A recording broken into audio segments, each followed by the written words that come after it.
भैया हम विनोद सिंह तमाम सुरवाला पंचायत के सदस्य के हमरा ओर से कोटि कोटि नमस्कार बा। बस एक बार इस चुनाव में सेवा के मौका दी जा आप सबके छोट भाई मुखिया प्रत्याशी विनोद सिंह के।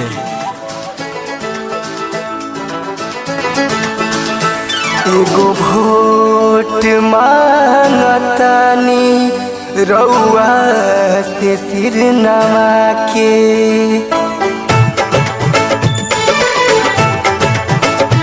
एगो वोट मांगतानी रउआ से सिर नवा के।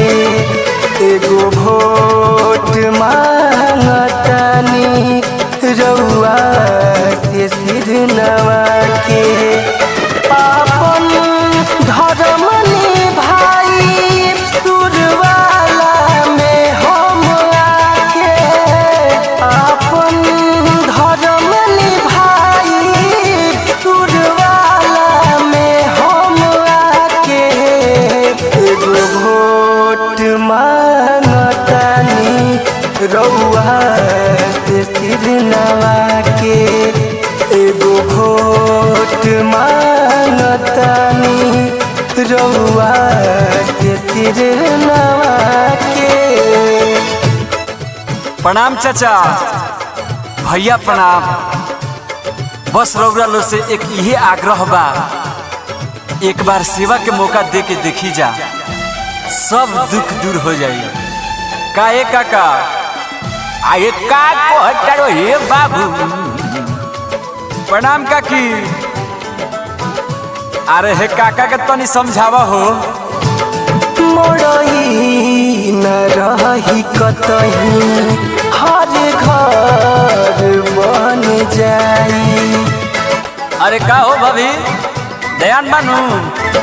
हो मोड़ई न रही कतही हर घर बन जाई। सेवा में रउआ हरदम आपन समय बिताईब। सेवा में रउआ हरदम आपन समय बिताईब। हम ईमान ना बिगाड़ब रउआ से वोट पाके। एगो वोट मांगतानी रउआ से सिर नवा के। आये बाबू आये हेने सुनबा हो। आये कोठी के हाला सुनाता हो। शूटर मोहाल हो गई बाटे। हाला जेने देखोनी चाव चाव सुनाता टे। आ का मर दे अभी तारा इहो पता नहीं जे काहे हला होता। अपना शुरू वाला पंचायत से विनोद भैया नु मुखिया के चुनाव लड़तनी। हो विनोद भैया सबके रखी है ना कुछ उधारी। अब की बार वोट काटवा के चक्कर में नहीं छपड़ के भैया। हो विनोद भैया सबके रखी है ना कुछ उधारी। आपन सुरवाला पंचायत के काम करी है ईमानदारी। आपन सुरवाला पंचायत के काम करी है ईमानदारी। एगो वोट मांगतानी रउआ से सिर नवा के।